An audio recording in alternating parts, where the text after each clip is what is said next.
नमांसि सर्वेभ्यः। संस्कृत सुधा YouTube channel पर आप सभी का हार्दिक स्वागत है। आज आप सभी दर्शकों के सम्मुख संस्कृत व्याकरण का एक महत्वपूर्ण प्रकरण है, जो है शब्द रूप। इस प्रकरण में हम बालक, जो कि पुल्लिंग शब्द है, और बालिका स्त्रीलिंग शब्द, और फल, जो नपुंसक लिंग शब्द है, इन तीनों के शब्द रूपों को पढ़ेंगे और समझेंगे। आइए प्रारंभ करते हैं। तो सबसे पहले हमारे सामने है बालक शब्द रूप। पुल्लिंग वाची शब्द है और अकारांत है। अकारांत अर्थात बालक में जो क है, इस क में क्या है? अ है। तो इसके अंत में अ है, इसलिए इसको कहा जाता है अकारांत, है ना, कि अ जिसके अंत में है। ऐसे ही जिसके अंत में आ होगा उसको आकारांत, जिसके अंत में ई होगा उसको इकारांत, जिसके अंत में ऊ होगा उसको उकारांत, इस प्रकार से कहा जाता है। तो बालक शब्द के रूप देखिए, हमने यहाँ पर 3 वचनों में कर लिए हैं। पहला है एक वचन, द्विवचन और बहुवचन। यहाँ पर एक वचनम हो जाएगा, ठीक है। आइए प्रारंभ करते हैं। तो एक वचन में देखिए, प्रथमा में रूप बनेगा बालकः, फिर द्विवचन में बालकौ, बहुवचन में बालकः, तृतीया विभक्ति में बालकम, बालकौ, बालकान, तृतीया में बालकेन, बालकाभ्याम, बालकैः, चतुर्थी में बालकाय, बालकाभ्याम, बालकेभ्यः, पंचमी में बालकात्, बालकाभ्याम, बालकेभ्यः, षष्ठी में बालकस्य, बालकयोः, बालकानां, और सप्तमी में बालके, बालकयोः और बालकेषु। इस प्रकार से शब्द रूप चलेंगे। और संबोधन में बनता है हे बालक, यहाँ पर विसर्ग हट जाएगा और हे बालक, ऐसे हे बालक, हे बालकौ, हे बालकाः, ऐसे संबोधन में रूप बन जाएंगे। तो इस प्रकार से एक वचनम में हमने शब्द रूप देखे 7 विभक्तियों में और संबोधन के साथ। ऐसे ही द्विवचन में, ऐसे ही बहुवचन में, है ना। प्रमुख रूप से 7 विभक्तियां हैं और एक संबोधन का रूप है, ठीक है। तो ये बालक शब्द के रूप हो गए। ऐसे ही बालिका शब्द के रूप हैं।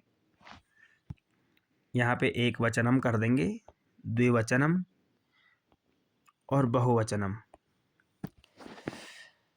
तो देखिए, पहला है प्रथमा विभक्ति एक वचन में बालिका, द्विवचन में बालिके, बहुवचन में बालिकाः।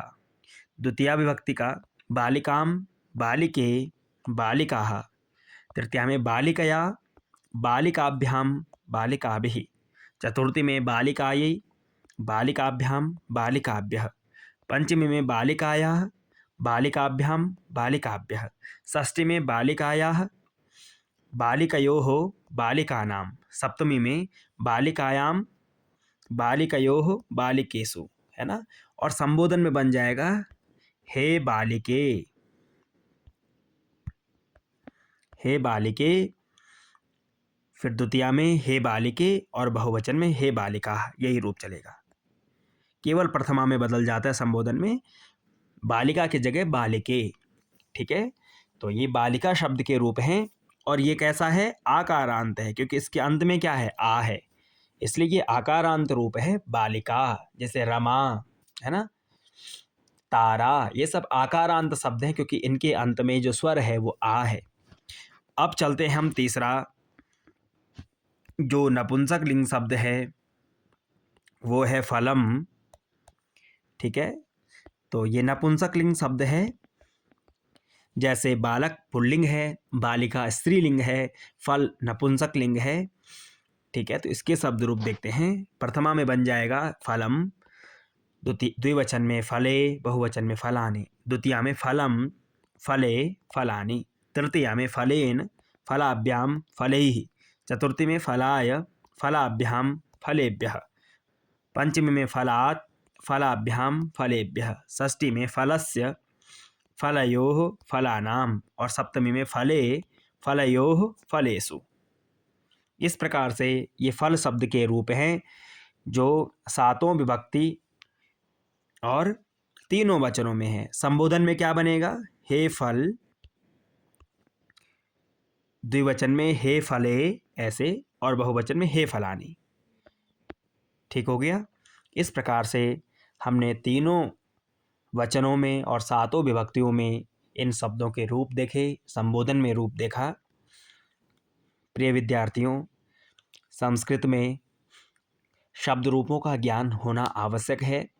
इसी के आधार पर आप आगे सरल सरल वाक्यों को बनाने में सक्षम हो पाएंगे। धन्यवाद।